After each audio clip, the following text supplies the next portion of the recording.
It's crazy that I'm hosting an interview with one of my favorite interviewers of all time, and I really mean that. I was at a Macy's event, and the lady was like, "Hey, Maria wants to say something to you." Now, I never know what's going on in my life. I'm living day to day. I'm living minute by minute. So I'm like, "Okay, Maria fucking Menounos she appears out of nowhere like an angel, just like, Hannah. And I'm like, how does she know my name? Second of all, she was like, I listened to your pod. So then I start blacking out because I can't handle all this. I'm already have too much going on. So I'm like, what? And she's like, I listen to the pod. I love your banter. You guys, I remember you say like, you don't just fart into a mic. I remember that. I took notes. I said, I'm going to repeat this to myself when I'm feeling down. Maria Menounos said I don't fart into a mic, even though I tell a lot of fart jokes.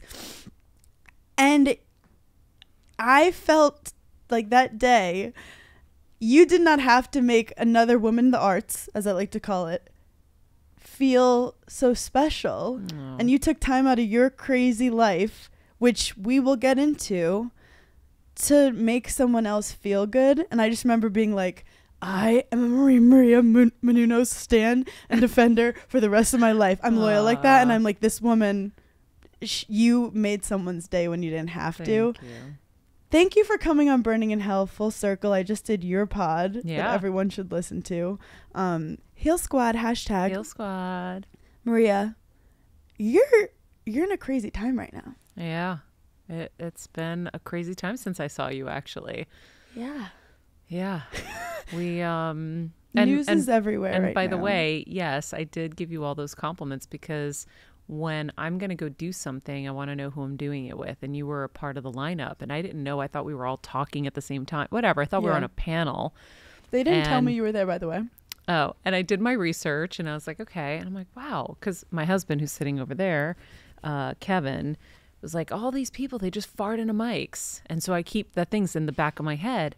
And I'm like, Kevin, they don't fart into mics. They're actually really smart.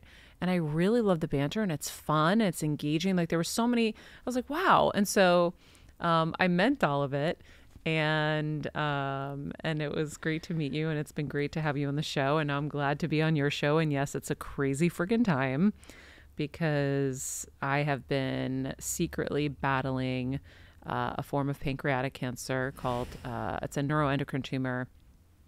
I found out mid-January that they saw a mass on my pancreas.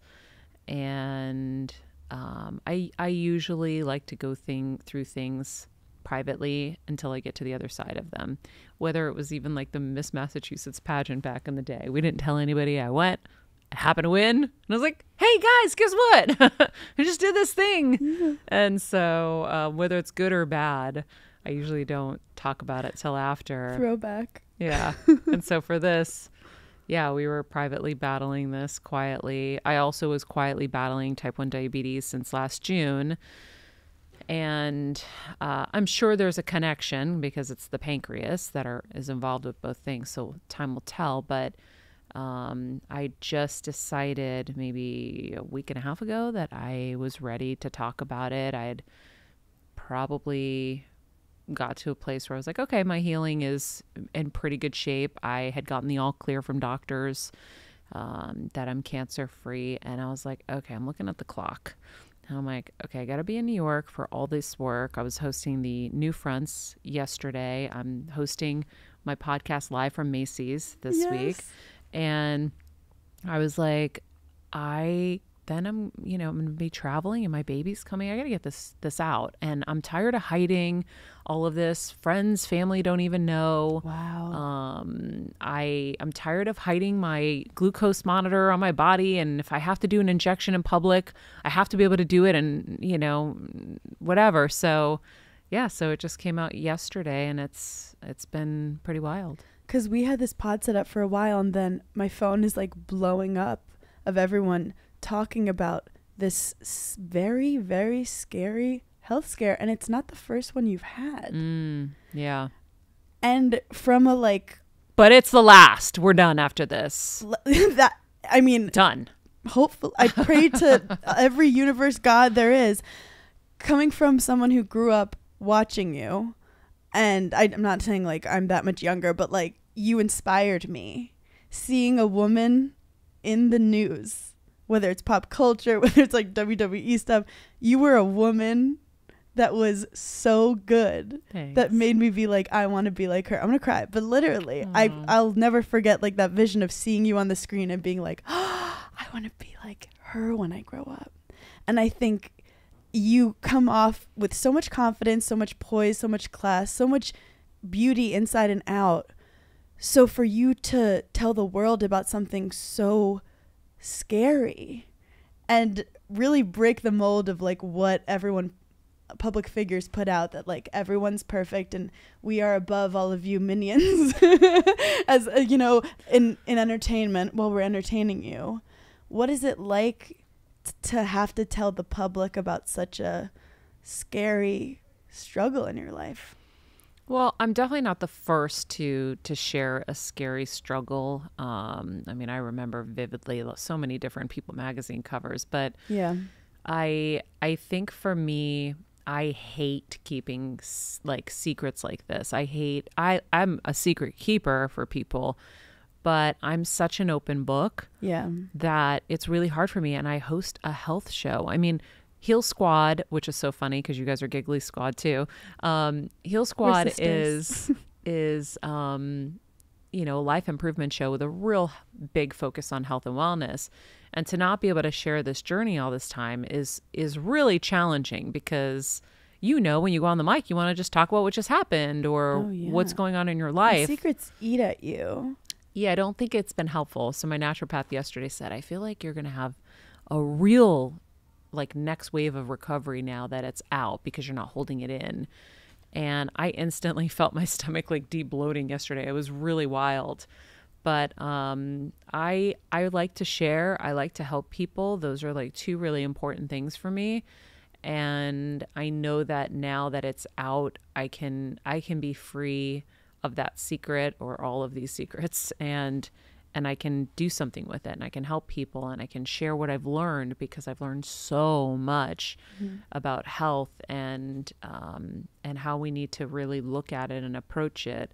So I'm glad. But also, you're phrasing it like I was keeping a secret, but I think it was also more so you were protecting the fact that you had to handle your business first, instead of fighting not only the press but also like your own health.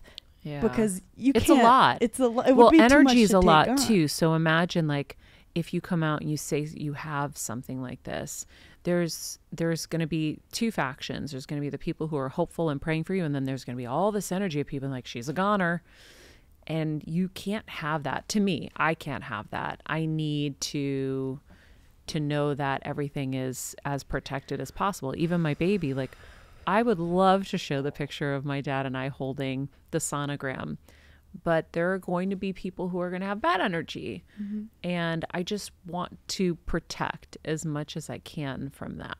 And you also, you've been in the game for so long, real social media. I know you had like the forums probably and stuff like that. So you've seen kind of the energy change with social media, being a public facing person before and after.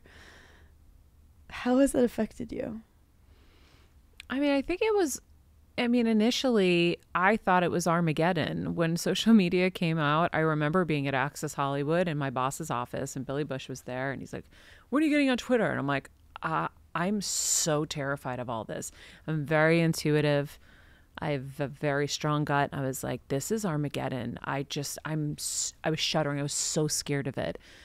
And then like everybody else, I knew I had to get on board, but I was like, damn, this is really, really scary. It's a double-edged sword. And then you see the social dilemma and you're like, oh, I was right. I mean, you see what's gone on in general. There's a beauty to it. Yes, because we're all connected but I wish it would just all disappear. Honestly, I feel the same way. You mentioned that you have a very strong gut. Have you always been intuitive, or did it take you a while to find your voice? I've always had really strong intuition and kind of psychic abilities. There have been moments I've embraced it and moments I've like shunned it out of fear. in terms of listening to my gut, Yeah. that's a whole other story. Yeah. I think that's something that you fine tune and you start to trust. Like even recently, I remember telling Kevin, I just knew this is a bad move. Yeah. I knew. I was like, I don't think this is no. Did it anyway. And then I was right. And so I still battle it sometimes because you want to give, let's say, people the benefit of the doubt, right? If you're, in a situation with somebody, you're like, oh, I'm sure they're actually really nice. I'm sure this will work out or whatever. And then you're like, I freaking knew it. It's funny because my husband is also very intuitive and he's older than me. So he has like life experiences. Mm-hmm. So I'll meet someone and I'm like a Labrador Retriever. I'm like, I love them. And he'll be like, I don't fucking trust that motherfucker. I don't see it. And I'll be like, you're being negative. And then like 3 months later, I was like, he's always right. That guy's always right. But I love people like that because I'll lie to myself all the time. But I think once you trust your gut, I'm like, then the universe starts conspiring in your favor. Yes, it does. I also, because I feel like the Greeks and Italians are kind of similar. We are. And I feel like generationally the concept of like a nona or like a wise older woman, like it's always been in history that like kind of psychic wise woman. And I feel like it is in our genes to an extent. Oh, yeah. And my mom is like that. My mom was so intuitive and psychic. And I used to call her for like answers to everything. And I had to like detach a little to be like, you have your own gut. You can't put everything on this poor woman who's like obviously going to try to be there for you. I know, but making decisions is hard. It is. It is. I barely figure out my nail color without Kevin. No, I'm like, what do I do? Do I go pink or do I go yellow? I don't know. You said Kevin's also intuitive. Yeah, he is. He's a career intuitive. Oh. So oh my gosh, try going to the mall with him. He'll find someone behind the counter and he'll be like, you're supposed to be doing this, and this is how you're going to do it. He'll spend 2 hours and I'm pulling him with the cane. I got to go. And he, yeah. It's funny. I feel like that too. Like and he's Italian, so that's why you're connected. Oh, wait, we're connected. Yeah. Because my grandpa was a basketball coach in like Brooklyn. Wow. He used to be that guy who would like pull kids on the street and be like, get off the streets. You got to be, you're going to be a forward on my team and you're going to make it. And like he loved, and I love doing that with people too. Mm-hmm. Not so much that I want to be an agent, but like I'll see something in someone that they don't always see in themselves. And then I always think life is too short. I'm like, why are you not chasing your dreams? Mm-hmm. Quit all your jobs. Almost bad advice. I'll be like, quit your job, break up with that man, and you need to go on Broadway. Yeah. But I do think. So you got your grandpa in you. I do. I also think like people are mirrors, and if you don't surround yourself with people who see you for you, you can lose yourself. Oh, I've had that happen for sure. For sure. Like even friend groups where you're like, I want them to like me. And I'm like, why am I not funny or smart or cool? Yeah, around them. Yeah. Yeah. Kevin's had to like clear out. He's like, Maria, you're around so many narcissists and they're all feeding off of you. And like he would just and I'm like, I don't see it. I don't get it. Mm-hmm. Mm-hmm. Yeah. No, it's true. And especially relationships too. You can get convinced like, oh, I need to be better for this. Mm-hmm. Like he's perfect and I need to change all these things. Then you're like, wait, this is just not working out. Yeah. And I don't need to change. I mean, everyone needs to grow a little, but there's nothing inherently wrong with me. He doesn't see me for me. Yeah. Well, that's the thing is when you have friends who don't see you and then they're minimizing you, you can't flourish in that environment. You need people who are propping you up and making you like, yes, I believe in you. I see you and they're proud of you and they're excited for you. If that's not what's around you, you're not going to flourish and you're going to drown. And then you're going to keep trying to seek their approval. So now they've got the upper hand in the situation. And then you're trying to seek their approval. They're choosing not to see you. Like you can try anything. They know. They're choosing. They might see you more than anyone and they're scared of your greatness. Yes. And they're just shoving you down. But yeah. I mean, you from a young age have found success with pageants, WWE, some male-dominated spaces, which you know I love. Yeah. Kevin's a feminist icon, so he's fine. But like, you have to have some balls to come into these, male-dominated networks and stuff like that, and hold your own and have space and take up space. Mm-hmm. Do you have any advice for the ladies in male-dominated spaces on how to make it happen? I guess I never thought about it I wasn't conscious of any of it. Right? Like even all these health things, people are like, how do you stay so positive? I'm like, I don't think about it like that. I just kind of do. So I just do. And I love men. So I have a lot of fun with them and I blend in really well with them. I jokingly refer to many of my illnesses are named after one individual I had to work with who was a male who was one of the most cruelest, toxic people.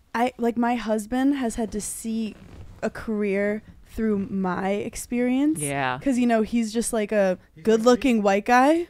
And he's now seeing reactions I get and different things, and then he gets worked up. And I'm yeah. I can tell already how he talks. And then unfortunately you can't do anything. He's like me, and he's sitting in the background. He's seeing it, and it's good he's seeing it, so he can be sensitive to it. I feel terrible for a lot of the women. The only advice I have is learn coping mechanisms, and at some point dig your escape tunnel, get out and do what you're doing. Be an independent person, or hire, and then will you hire your tribe, your people. Yeah. But no, it's really hard. But having him in my ear gives me confidence, because he's like, no, that's not true. You're you. Yep. I believe in you. Like, this is BS. I got you. And I'm like you. Like, I love men. Yeah. Like, my dad was my coach growing up. I was a tennis player, and he believed in me more than anything. We need each other. Yeah. And we're stronger together. Yeah. It's interesting how you mentioned, and you could probably write a whole thesis about this, connecting the emotional and the physical. How connected is that in terms of illnesses and anxieties, depression, the physical and the mental? What's going on? So much. I mean, I had somebody on the show, I think his name is Dr. Scott Lyons recently, and he was talking about the process that your body goes through with stress and then the hormones that are released. And when he said it, I had such a like ding, ding, ding, ding, ding moment. I was like, oh my God, wait, stop. And he goes, what? I go, I just had a breakthrough. And he goes, what? I go, I keep saying, I got to get to the bottom of what's happening in my body hormonally. Why are all these hormonal issues? The brain tumor was hormonal, the pancreatic tumor hormonal, the fibroid hormonal.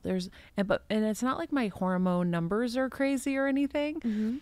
It's your body's producing from the stress so many hormones and it has to go somewhere. That's why they say stress kills. Yes. So, yes, if I'm thinking about it in that way, which again, I evade trying to blame and think a lot. I might crack a joke here or there, but if I think about it, I worked in really extremely stressful situations with really toxic people, men and women. And you were like high performing, could not make a mistake. And there were a lot of people who wanted to minimize me and not see me for their personal reasons. So I was a pleaser, and I'm like, what else can I do, mommy, daddy? Like, how else can I push high do you want me to jump? They loved it, and they preyed on it, and they tortured me, and intentionally. There was one person I worked with, his manager called my agent and said, I thought I was meeting and working with a friend.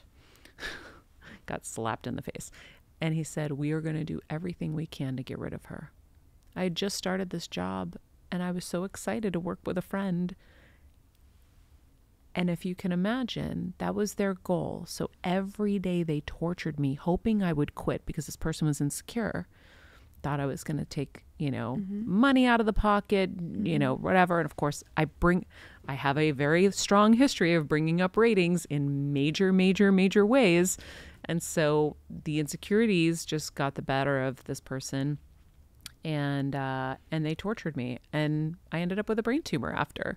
And you were not about to dim your I'm not light blaming them for the brain tumor, by the way. Yeah. Because also I will say, like, on my end of it, I was thrust into a world where I was working 20 hours a day, 7 days a week. I didn't know how to handle my stress properly. I don't know who does at that age, to be honest. And you're eating fast food and you're not doing anything the right way. You have no clue. We don't know how to do these things. That's why I'm so committed to my show, so I can help people start having healthier habits and start realizing how to do this. This girl that works for me, she's in production. She worked for me temporarily. I said, when you go back into this world, of production. Just do one thing for me. I know you're going to work crazy hours. I know it. You're trying to live your dream. That's great. You have to do that to win. But just please try to eat as healthy as you can and get your sleep. That's it. Just do those 2 things and you'll be way ahead of what I was. When you say don't give away your power, can you explain that? So you give away your power when you don't own your own value, your own worth, and it's only based on whether they say you're good or they say you're worth it or any of that. You give away your power in situations when, I mean, you're being gaslit and then you allow it too, right? Like, and it's hard because for me, people are like, well, why didn't you leave these jobs? And I'm like, I had a family to support. I was taking care of one ill parent for a while and then a second ill parent, like financially responsible for everything. And it was also a job that you probably dreamed of to get. Exactly. Why should I leave my dream job? Because someone's being an insecure little child? And no one prepares you for those situations. No. I like to call it betraying yourself. I like that. That's like giving away your power. I've betrayed myself and what Hannah wants and Hannah needs because I'm trying to conform to something or make someone else feel okay. Do you know how many times? Then you lose yourself. From high school, I remember having to not shower, wear horrible clothes because I like started high school wearing like my cute clothes or whatever, and it was just like not a good situation. And then in the different jobs, I would always have to keep. I remember going to one job and be like, okay, I'm not gonna talk at this job. At this job, I'm just gonna go in, do my job. And it's literally really a toxic relationship. It was so unbelievable. My favorite thing, because I'm Sicilian, so I love revenge, and I love long, slow revenge. I want long. He's Sicilian and patient. too. I want it to come when they least expect it. But the thing with this, I use it as motivation. I friggin' love you. But when he met me, I don't want to get you pumped up right now. Hannah, I put him in Sicilian recovery. I'm like, we do not retaliate. Look, don't cross my family is what I'm gonna say. But this is the thing. When I've gotten in these, like, I use it as motivation because I never want to hurt people. The only way I know as revenge is to like win. To win or to just be what they don't want me to be, which is myself. And then when you're so deep in that revenge, you literally forget what it was about. I love and I don't that. wish harm on them anymore. And the next thing you know, you're getting revenge on someone else. Like, you're on to the next revenge. So I don't care where people get their like confidence to want to wake up in the morning, but like my thing is use that to get you to wake up next morning and not betray yourself. That kind of revenge I love. Because I was a tennis player, it was a lot of critique and self-analyzing, and I've had like, I just have failed a lot for my age, like, and been in really dark places and refused to like be stuck there. And also it's so funny, Kevin reminds me of my husband so much in that like he's so tough and so like he's experienced so many things, and his advice to me was when bad things would happen to me, he was like, stop like being mad at them. And I'm like, but they did this to me. And he's like, every second you waste being mad at them is just hurting you because they don't give a fuck. Yes, they're out here doing it to the amen. next person. They don't give a fuck about you. And he goes, you know what you should do? You should forgive everyone. And I'm like, the Sicilian in me was like, don't fucking listen to this guy. But he was like, you release it and watch you get your power. And I was like, that is way too mature for me. Dead. And I'll get there. Dead. But I'm with this older man he's made those mistakes, which is why he'll tell me this. And I'm like, it's easier said than done, honey. Yeah. But I also, you now are very entrepreneurial, and you came from like corporate stuff, like a face of like cable networks, corporate. How has your life changed now that you're kind of your own boss? Oh, it's amazing. I laugh because when I was at E, I came home one day and this friggin' maniac, I go, what happened to the garage? He goes, this is your future. I go, honey, what happened to the fucking garage? And he's like, this is your future. I'm building you a podcast studio. And I was like, what is he talking about? What a weirdo. So he builds this studio. Now, by the way, he had me podcasting when it was just Adam Carolla. I was literally one of maybe 5 podcasts. I started one and then they didn't let me finish it at Extra. So he knew where this was all going, and he's a visionary. Ahead of his time. Always. But so he built this studio, and then of course I ended up with a brain tumor, and then the only thing I could do was crawl into my studio with my walker and do my show. What's been beautiful about the transition is I always say God just threw a couple bricks at my head and was like, you don't belong in these places. Yes. And I was too scared to do it for myself, for sure. And also I was succeeding so wildly. It just didn't really make sense, right? Mm-hmm. So But I always say, just because you're good at something doesn't mean. Yeah, just because you can doesn't mean you should. Yes. Yeah. So I was literally draining and dying. And also, if you're a people pleaser like me, unless the universe punches you in the face, you won't go anywhere. Yeah.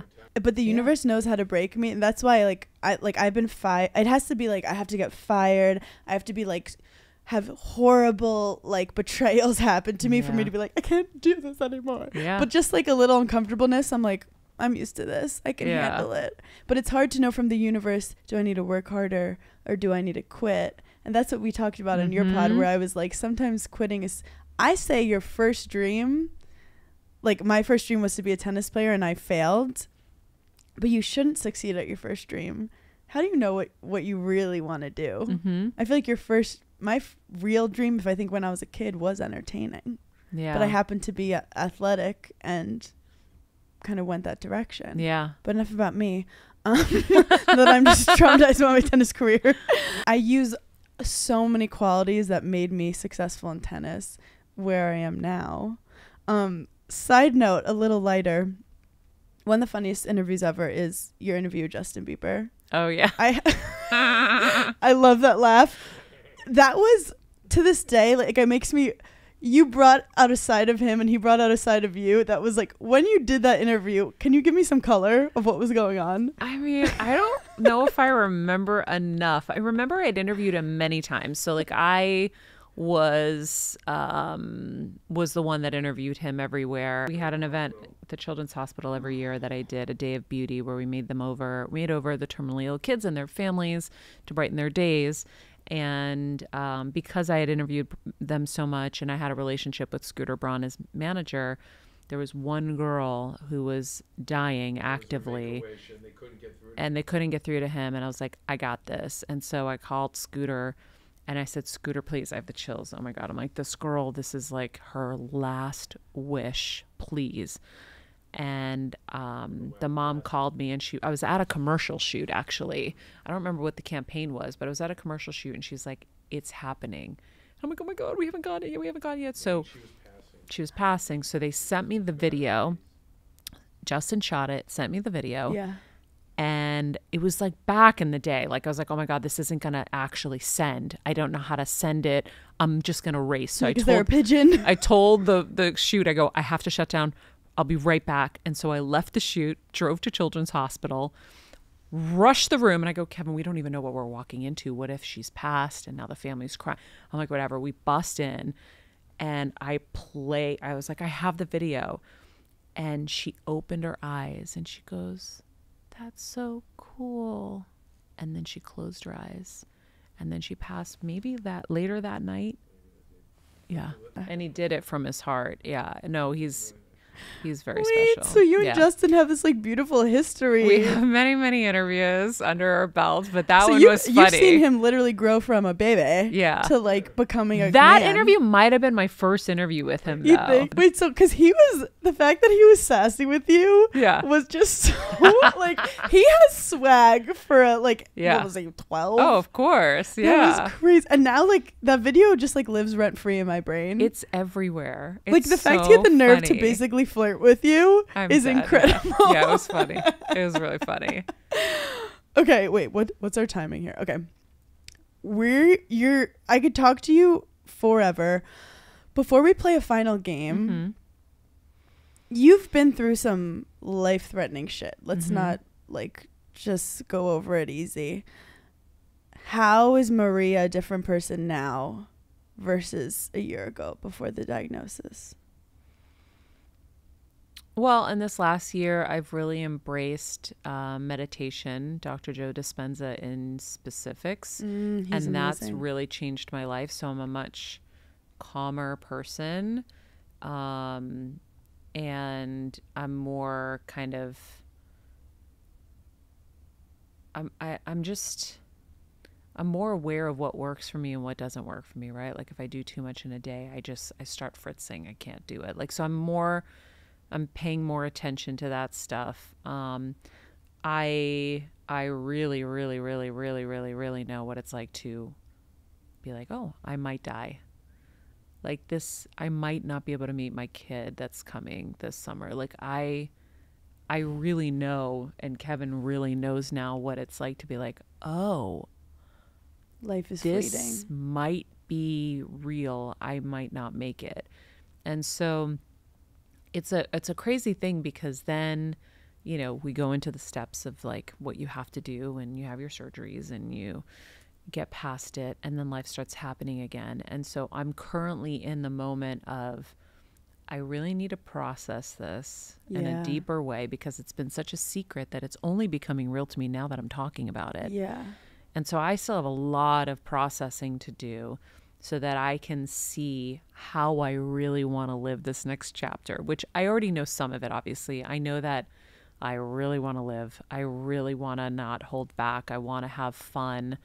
And you're about to be a mom. Yeah. And I really want to give this baby everything I got and really enjoy her. And I want to be healthy for her. I want to be there to go the distance with her. And so I have to change things. I still have to change things about myself so that I can live that healthy life, because I still can let stress get the better of me, even knowing now what I know. And so I still have to make some adjustments. Selfishly, I always felt like the more success I had, the more lovable I was. So you're a high-performing, very successful person on paper who then starts struggling physically. And then you have your partner who's standing by you.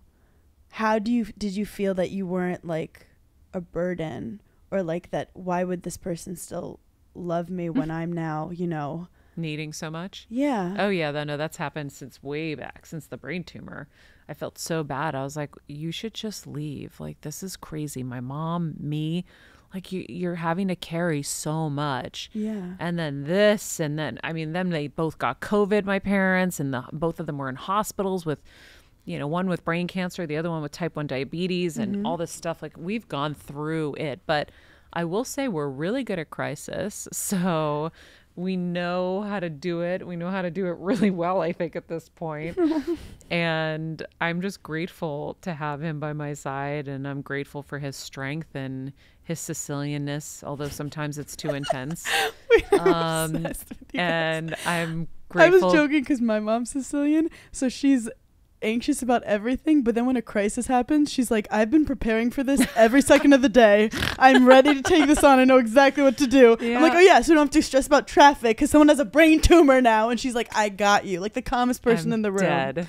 I love it. Oh my God. Well, it's great to kind of see you two also together. I wasn't even expecting this, but you understand someone more when you see like their support system. Yeah. Like you can tell that he is such an important part of everything you do and is such like a life partner, like a real team you guys have created, which is really fucking awesome considering famous people have some shitty relationships. Yeah, well, it sounds like you have a really good one too. Like you have your teammate who's like behind you and your rock and setting you straight. I mean, you think in life that your mom and dad are only going to be the ones that like love you like that and that like believe in you like that. My mom believed in me so intensely. Yeah. And then I was so lucky that I got dealt somebody else who really, really sees me, but also knows how to help execute it too. So. And also it shows you can find someone who is so great for you and perfect for you, but life isn't perfect.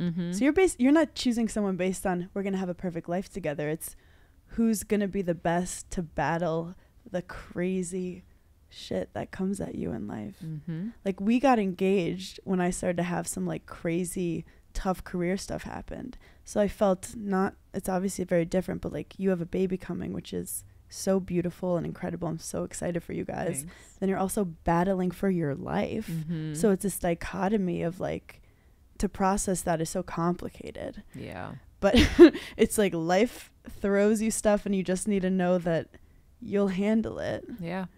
And you can. And like, so it was funny. Kim Kardashian and I were just messaging. She was like, "You're so strong."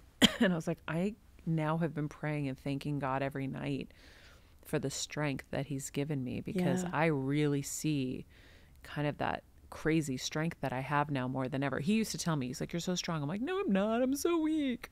And now I'm like, "Oh no."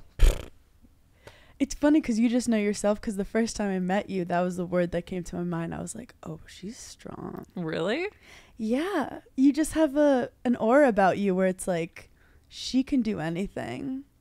Can I get some quick, before we start our game, which I will do, just some quick tips? Because in terms of, you said you had to change your lifestyle, your eating habits. Is there any off the cuff things? I know it's different for everyone, but in terms of like fitness, working out, skincare that you're obsessed with right now? Health stuff I do every single day on my show. One of the things that I love was Elisa Vitti. She's like a hormone expert, endocrine system expert. She taught us to eat our veggies first. So your endocrine system has to be happy. I'll tell you why. So in the morning when you drink coffee first and then you have your bagel or your muffin, your endocrine system is like, what the fuck are you doing in here? Holy shit, we got to produce all this insulin to take down all that sugar. Ah! And that's how you're starting your morning inside your body, right? Chaotic. You don't know that, but that's what's going on inside. And then what happens is your blood sugar spikes so high, and then it crashes down, and then you need more coffee, so you have more coffee, and then you get your candy, and then you have your cheeseburger and your fries and whatever. Bah! Okay. And then you're like, why am I having a full panic attack over an email right now? Yeah, and your body's just going crazy. So she talks about, like, to make your endocrine system happy, eat your veggies first. It creates almost like this fiber basket in your body.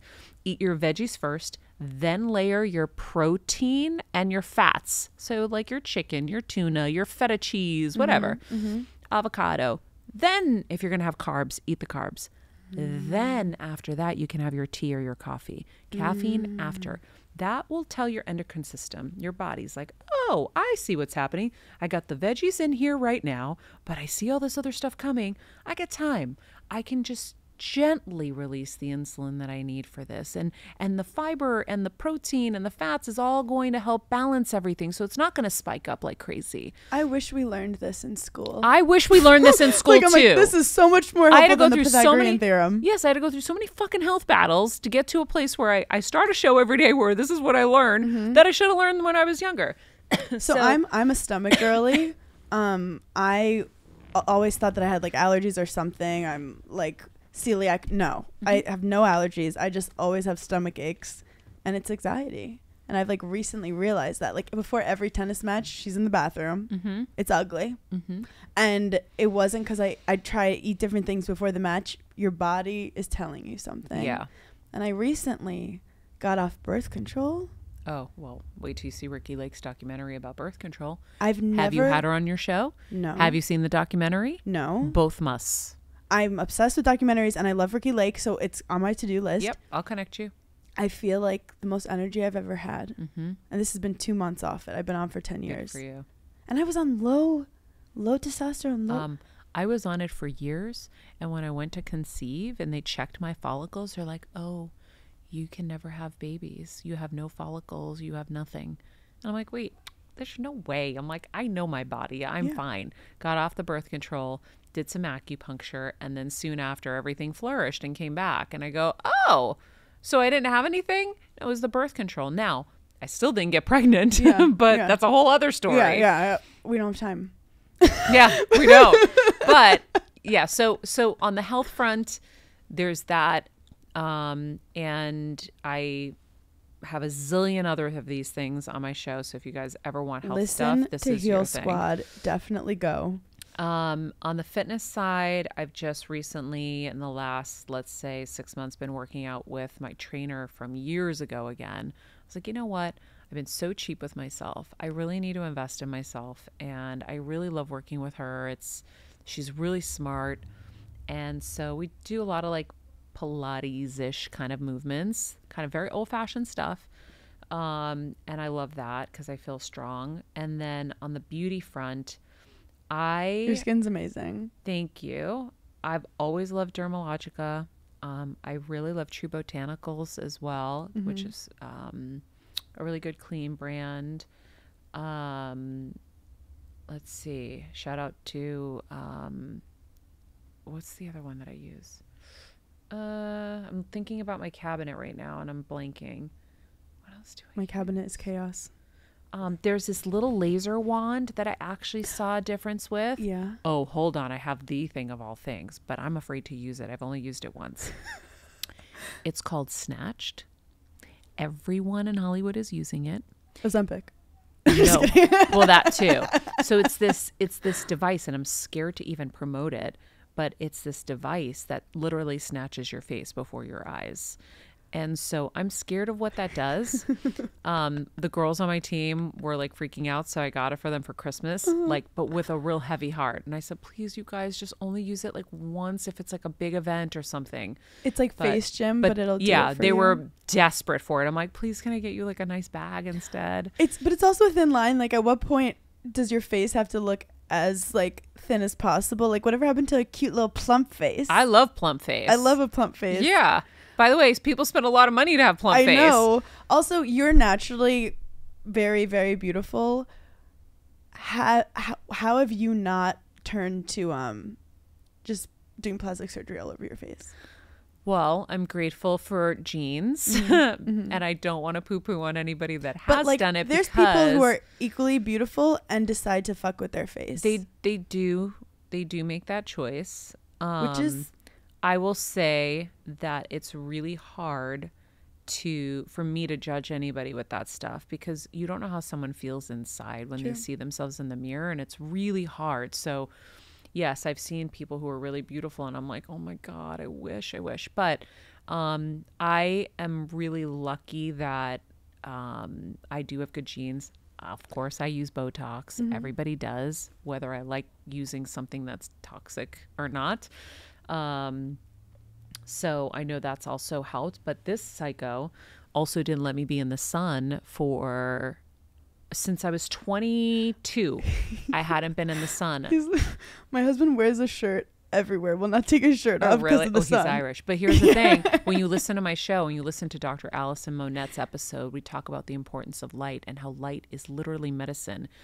And if you think about the one common denominator with cancer is a low vitamin D count. So we need sun. We need sun. So what do we do? I'm out in the sun constantly now. It's so we'll see. I might get really old fast, guys. It's like I was able to preserve all these years by being out of it, but my health has taken a toll. So now I'm like I'm outside naked sunbathing all the time. Well, we have to sun our perineum. Yeah. Really quick because you have to leave in the next 5 minutes. We're going to play a speed round of the 7 deadly sins. Okay. What are you greedy about? Greedy? Food? What kind of food? I don't like to share my food. I'm a pig. So if he wants a French fry, does he get one? Yeah, but kind of begrudgingly a little. He's very giving with food. I'm a bit of a Grinch with food. Am I right? Yes. A little bit, right? Yes. Not bad, not evil. I have to wait till you're done. Yeah. Yeah. Oh, who are you envious of? And it could be a kind of person too. Oh my gosh. I am envious in the best way of people who give zero fucks. That's a good answer. Like people who just don't, and then I'm envious of people who can really just focus on what they want to do and don't get distracted. And I think giving zero fucks is like very healthy for your body. Listen, I think there are people who take it too extreme. True. I think I need more of that. I'm in imbalance, so I need that. But then like there are the people who give zero fucks who need a little bit of fucks. in their life. It's okay to have a little fucks They, to give. they got to give. They got to have a few fucks to give. There's a So level we of- need more balance. Yeah, but there's a balance of fucks. When was the last time you experienced extreme wrath or anger? Do you have a fiery side? This morning when I'm texting people clear directions on things and they don't listen. I'm like, it's in black and white. Just reread it. I just wrote it down very clearly. I'm actually like that because especially if people are doing something for you and you're the face of it, and if they mess up, you look bad. And I'm like, Yes. this is really important to me, and like I just do it myself at Yeah. this point. When you run out of things to get your significant other. We're 1 year married, so I have time. But I was like, what's a good thing to buy a guy? Like, I feel like the best thing to buy a guy is a like nice watch. Mm-hmm. And it wasn't like that expensive, but I was like, I'm gonna get him a nice watch. He goes, I don't like watches. Do you ever see me with a watch on? I'm like, no, that's why I bought you one. And he was like, how do you not know I don't like watches? I'm like, we've never talked about watches. Oh my And he was God. literally like, return it. And I was like, I just want to be a good wife. But Oh it's my fine. God. Thank That's you. so Thank you. You guys took my funny. side. When was the last time you were a sloth or like lazy? So on a weekend, I really love to be slothy. Ooh. I love to wake up slow. I go out and get my sunrise. I get my sun. I'll make my breakfast. And And you have a kid that you're about to throw in the mix, but you're Yeah. ready. You're Oh, like, yeah. let's go. Yeah. Wait, let's wake up middle of the night. Let's go. Final question mm-hmm. for the little devils listening. What advice would you give to the listeners on how to cope with your hell when you're going through it, when it's dark? And if anyone's gone through hell recently, it's you. Okay. I have a bunch of coping mechanisms I've learned on the show that have been helpful.